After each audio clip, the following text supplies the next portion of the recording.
이 시간 하나님께서 저에게 주신 말씀은 신약 성경 마가복음 5장 21절로 34절까지입니다. 신약 성경 61페이지, New Testament 61페이지, 마가복음 5장 21절부터 34절까지입니다. 물론 스마트 주보에도 항상 올려둡니다. 뜻을 잘 생각하시면서 한 목소리로 함께 공독하십니다. 시작. 예수께서 배를 타시고 다시 맞은편으로 건너가시니 큰 무리가 그에게로 모이거늘 이에 바닷가에 계시더니 회당장 중에 하나인 야이로라 하는 이가 와서 예수를 보고 발 아래 엎드려 간곡히 구하여 이르되 내 어린 딸이 죽게 되었사오니 오시어서 그 위에 손을 얹어서 그로 구원을 받아 살게 하여 주시옵소서 하거늘 이에 그와 함께 가실새 큰 무리가 따라가며 애워싸 밀더라. 12해를 혈루증으로 앓아온 한 여자가 있어 많은 의사에게 많은 괴로움을 받았고 가진 것도 다 허비하였을 때 아무 효험이 없고 도리어 더 중하였던 차에 예수의 소문을 듣고 무리 가운데 끼어 들어와서 그의 옷에 손을 대니 이는 내가 그의 옷에만 손을 대어도 구원을 받으리라 생각함일리라.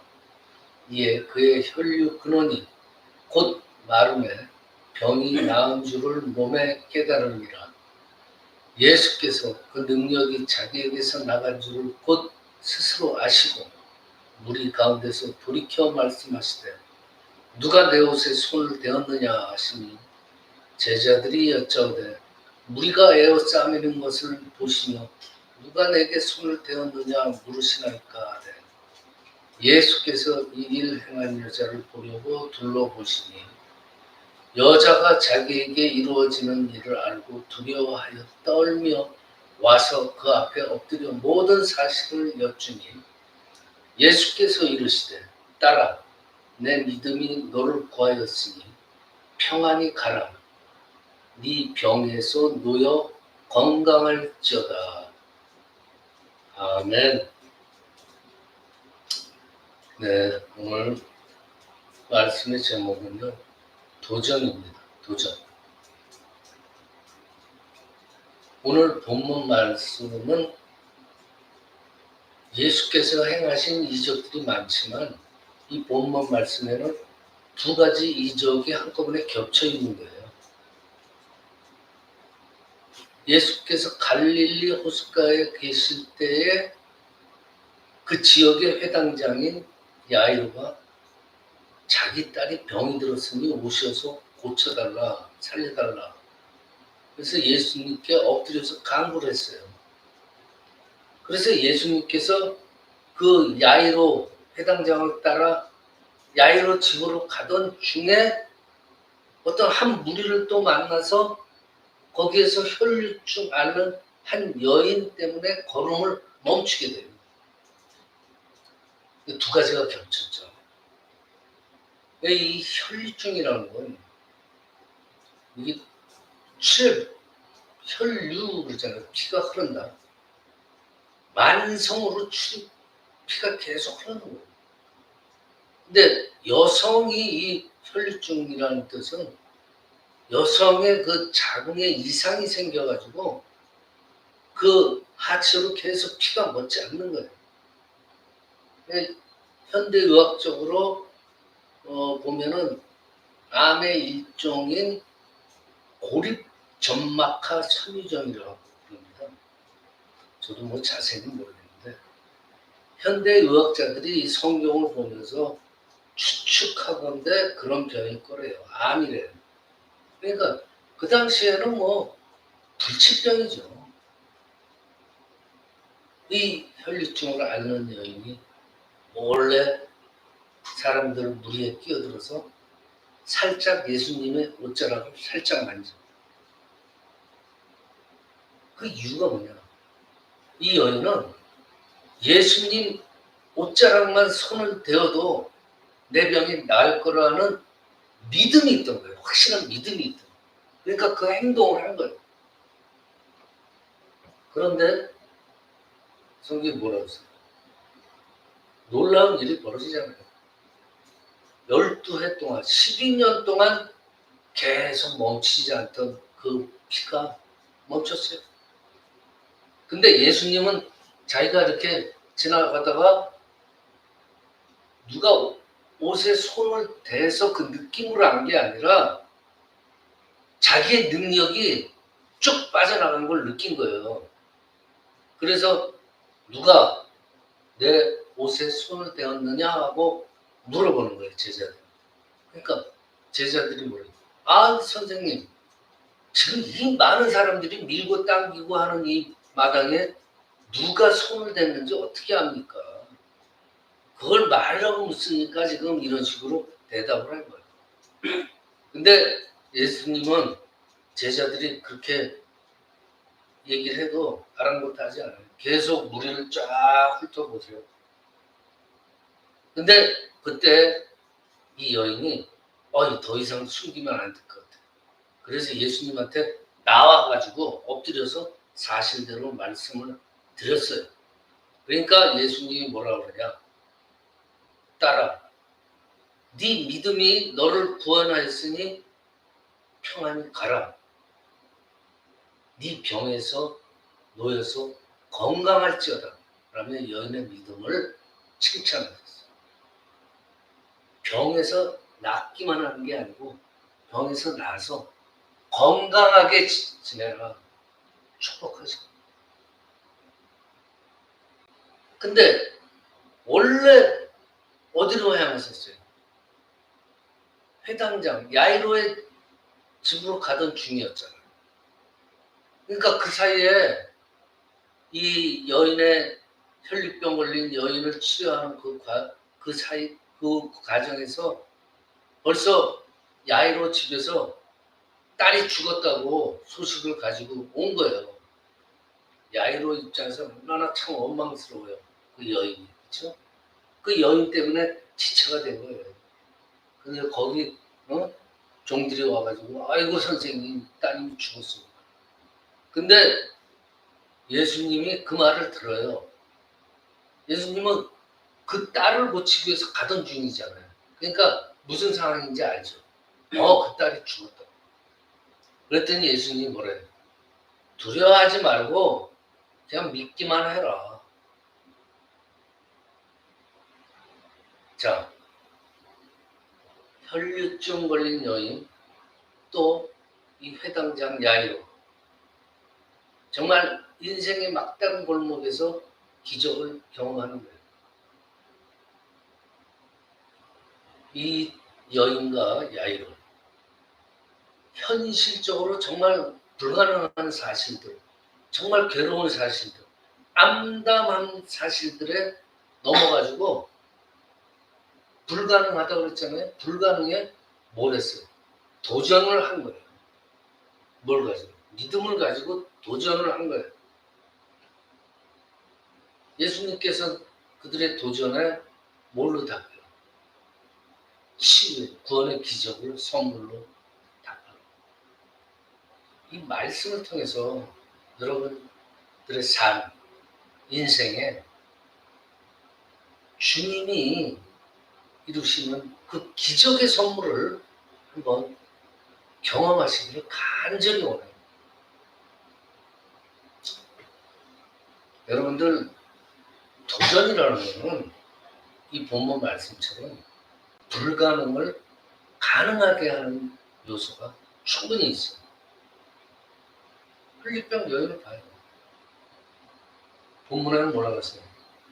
12년 동안 병을 앓느라고 이 의사 저 의사 다니면서 돈을 엄청 줬겠죠, 의사들한테. 그러면서 재산 다 허비했고 이제는 삶에 희망이 없어요. 돈도 없고 뭐 거짓 쓰더라도 밑에서는 피는 계속 나오고.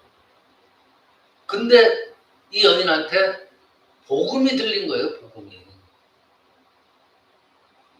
예수님께서 내가 살고 있는 마을에 오신다는 얘기예요.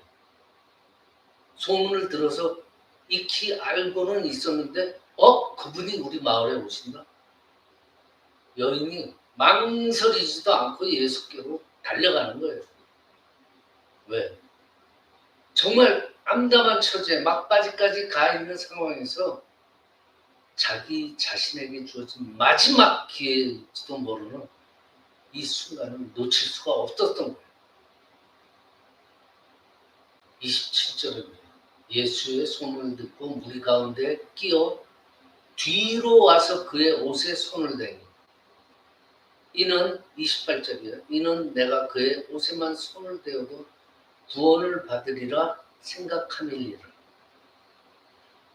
믿음이에요. 내가 예수님의 옷자락에 손만 대도 내가 내 병이 치유가 될 거라는 믿음이 있던 거예요. 이 여자한테. 확실한 믿음이 있어요. 둘째로 이 여인한테 있었던 거는 지금 이 막바지까지 간 암담한 현실, 불가능의 현실의 벽을 뛰어넘는 믿음의 도전 행동, 믿음의 도전적인 행동이었어요. 또 한 사람, 해당장 야이로. 딸이 죽어가서 예수님을 모시고 예수님한테 와서 말씀을 드리고 모시고 집으로 가는 중에 혈류증 여인의 사건이 생긴 거예요. 상당한 시간이 됐겠죠. 딸이 죽어가고 얼마나 마음이 급하겠어요. 게다가 그 와중에 종이 집에서부터 막 달려와가지고 선생님, 회당장님, 딸이 죽었습니다. 그래요. 하늘이 무너지는 거죠. 얼마나 또 그 혈류증 여인도 미웠고 그랬겠어요. 근데 이 사실을 안 예수님께서 두려워하지 말고 믿기만 하라.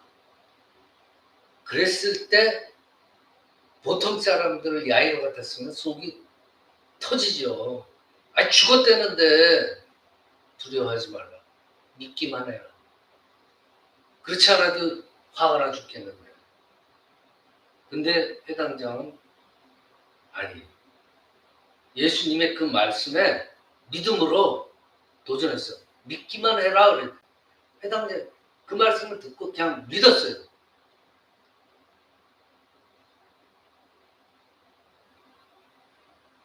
예수님의 말씀에 믿음으로 도전하면서 승부수를 걸은 거예요. 이 아이로. 마가복음 5장 41절에요.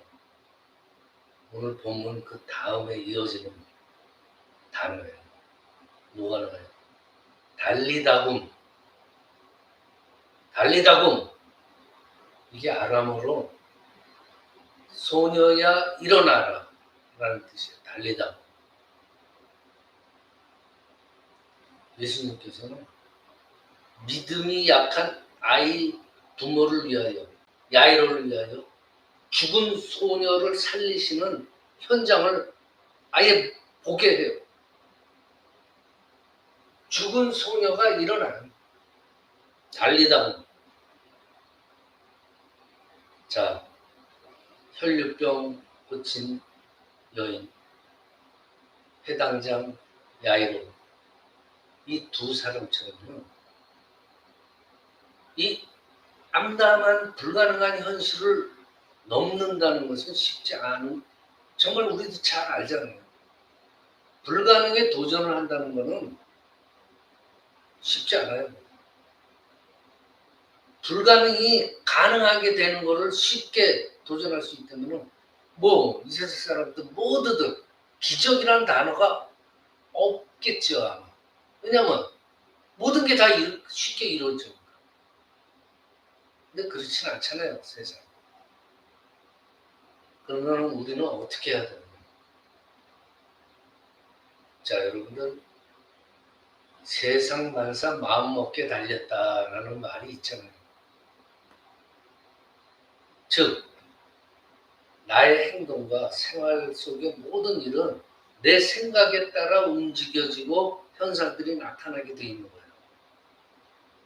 여러분들 많이 경험하잖아요. 내가 항상 부정적인 생각을 하면은 항상 보면은 소극적이고 부정적인 그런 생활로 나타나게 돼요. 근데 긍정적인 생각을 하면요, 나도 모르게 적극적이 되고 생산적인 그 생활로 나타나게 되잖아요. 그러면 그리스도인들을 그리스도인답게 하는 가장 중요한 생활의 요소는 뭐예요? 하나님을 전적으로 신뢰하는 거예요. 믿음으로 나아가는 실천적인 삶. 그것이 바로 나를 긍정적이고 적극적인 그리스도인으로 만들어 나가는 기본적인 요소라. 하나님에 대한 신뢰와 믿음. 그것도 그걸 실천적으로 사는 거예요. 혈류병 여인, 병으로 말미암아서 전 재산 있고, 본문에 보면 병은 의사들이 찾아다녔지만은 병은 나아지는커녕 더 깊어진다고 그랬어요. 그건 얼마나 절망한 상황이에요. 근데 예수께서 마을에 오셨다. 사회 관습의 벽을 뛰어넘은 거예요. 그냥 달려간 거예요. 모든 생각을 예수님한테 집중한 거예요. 예수님의 올자락을 앞에서 만진 것도 아니고 뒤로 가서 뒤에서 살짝 만진 거예요. 왜냐? 믿음이 있었기 때문에 어떠한 방해, 어떠한 고난도 그건 문제가 될 수가 없어요. 하여튼 난 앞이든 뒤든 가서 예수님 옷자락을 만지면 돼요. 믿음이 있었기 때문에 그걸 해야 되는 거예요. 실천해야 돼요. 바로 이 실천의 삶이 지금 우리한테도 해당되는 신앙의 본이 되는 거예요. 마태복음 11장 12절에서요. 예수님께서 말합니다. 세례 요한의 때부터 지금까지 천국은 침노를 당하나니 침노하는 자는 빼앗느니라 그랬어요. 이 침노, 이게 부정적인 단어가 아니고 좋은 뜻에, 그러니까 들어간다는 거예요. 적극적으로. 세례 요한의 때부터 지금까지 천국이라는 것은 빼앗는 자의 것이 된다. 달려들어서 가지는 자의 것이 된다. 이런 말. 다시 말하면 하나님의 나라는 도전해서 차지하는 것이라고 마태복음 11장 12절을 분명히 예수님께서 말하고 계세요. 도전하는 자의 것이 하나님 나라. 가만히 그냥 멍하니 세상에 휩쓸려가지고 세상 것들하고 똑같이 산다면은, 그래서 천국 간다면 뭐 누가 힘들게 신앙생활하고 순교까지 해가면서 신앙생활해요? 아니죠. 믿음을 가지고 도전하는 자의 것이 되는 하나님 나라를 차지하시기 바랍니다. 말씀 마칩니다. 우리들한테도 기회가 분명히 올 거예요. 그 기회를 놓치기 전에, 그 기회가 지나가기 전에 정말 주님을 붙잡고 흔들림 없는 믿음으로 결단을 빨리 하고 순종하고, 그래서 어려운 환경을 능히 이기고 결국엔 목적에 이르는 복된 삶이 되시는 저와 여러분이 되시기를 축원합니다. 기도드립니다. 아버지 하나님 감사합니다. 저희들은 모든 생각을 예수님께 집중하여 믿음으로 행동하여 예수님을 순종하며 따르게 하여 주시옵소서. 흔들림이 없는 믿음으로 결단하고 순종하여서 환경을 능히 이기는 저희로 인도하여 주시옵소서. 하나님의 나라는 도전하여 차지하는 자의 것임을 믿사오니 거룩하신 우리 주 예수 그리스도의 이름으로 기도드리옵나이다. 아멘.